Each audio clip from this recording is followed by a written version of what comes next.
Yesterday, we deliberated on Mr. Peter Obi's response together with that of the Labour Party.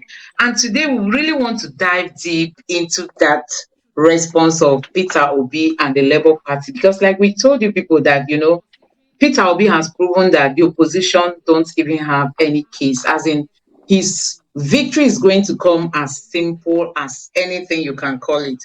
So today, Dr. Tell is still going to dive more deeper into what Peter Obi, the Labour Party, has responded, as in the way they've handled all the response that came from the APC, because the APC said so many, ridiculous things that you won't even believe.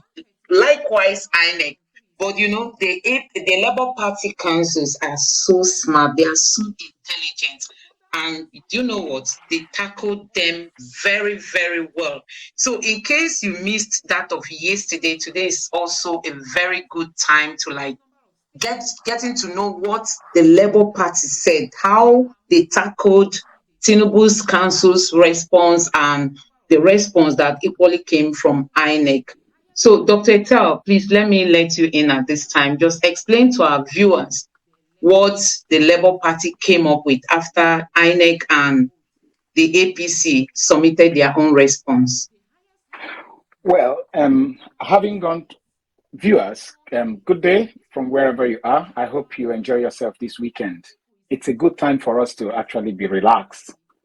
As I said yesterday, unless there is a threat to life or other form of threat, external threat on the judges, from what we have on ground, we are coasting home good. It's not as if we are going to give the verdict, but of course, when you know the truth, you know the truth. The truth is not hidden.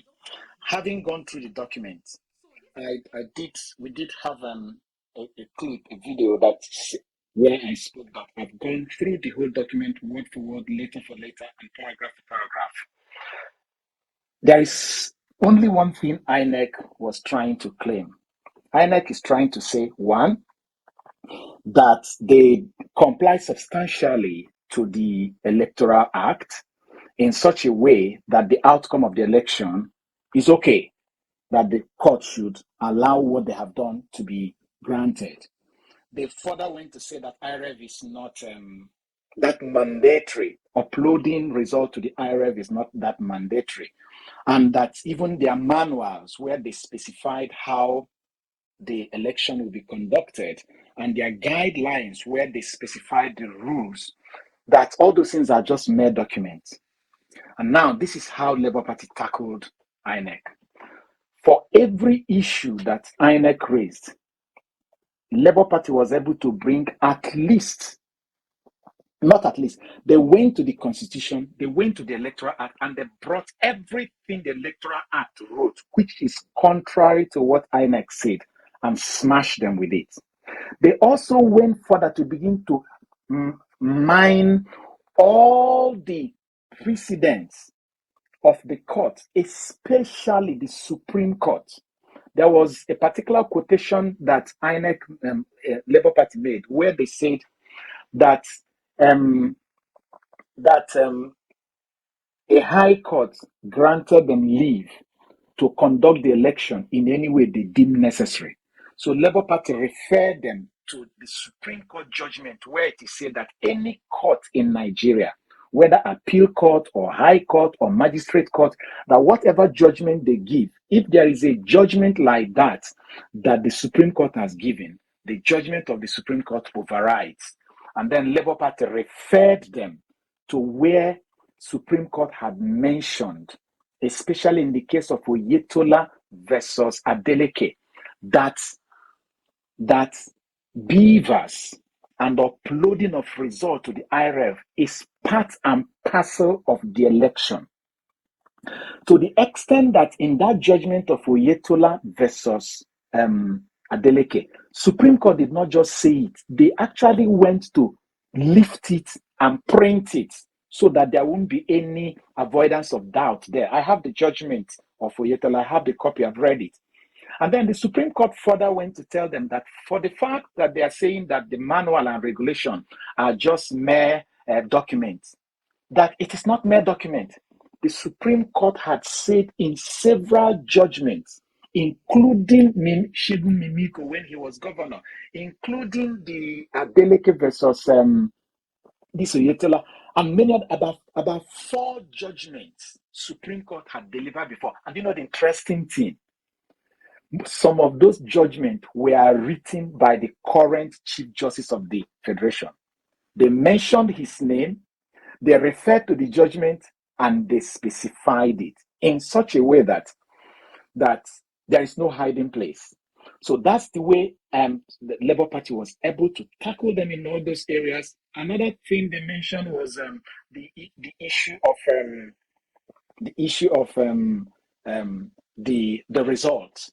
They said that in the witness statement of that deputy director, they said that the deputy director that INEC brought, the only one witness they brought, he said in his witness statement, we don't have access to the witness statement, but we got to know what is in the witness statement based on what Labour Party now appointed.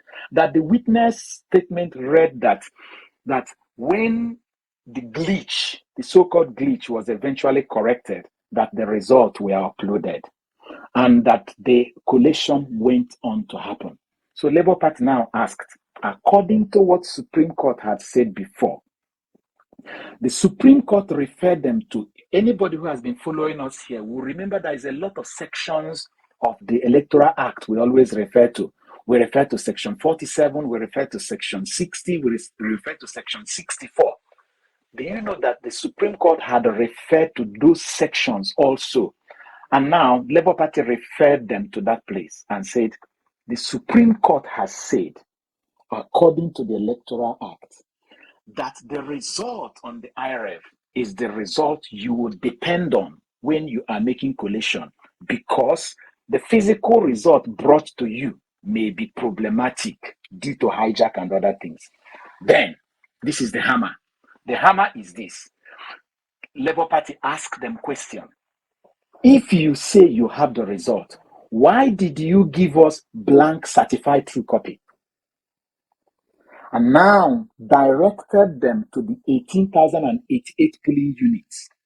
We used to hear 18,088 polling units, and we always say if there are 300, if there are 200 people that was accredited to vote in that place, that will be 3.6 million. If there are 180, 150, that will be, we used to give guess.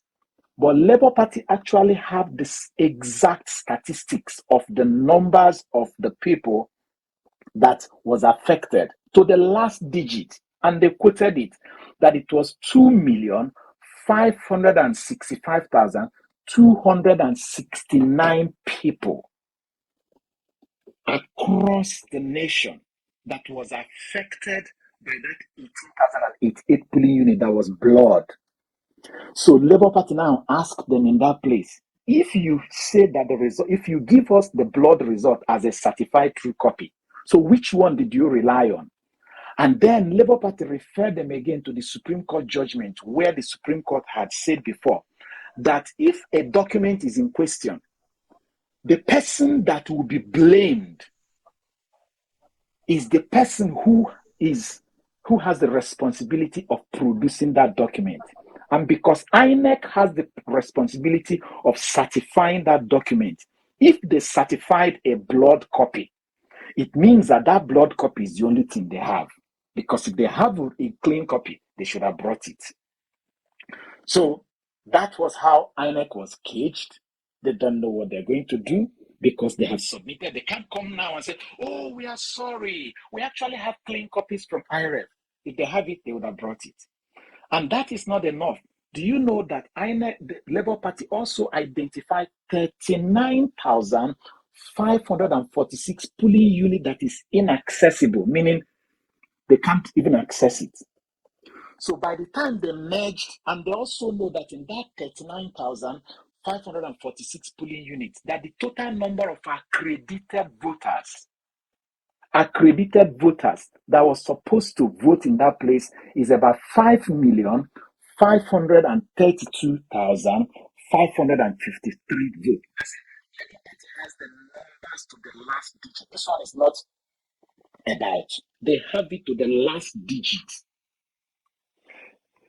If you add all of them, over 8 million votes is unaccounted for. So Labour Party now referred them to where the Supreme Court had confirmed what the Electoral Act said, that where the number of votes in contention is greater than the difference between the person that had been declared winner and the second person, that result will be cancelled. So the question is, for one argument they raised, Labour Party matched them with the constitutional provision, with the Electoral Act, with the content of their guidelines and content of their manual, and also gave them precedent where Supreme Court had ruled in such cases. So both the Supreme Court and the Appeal Court, and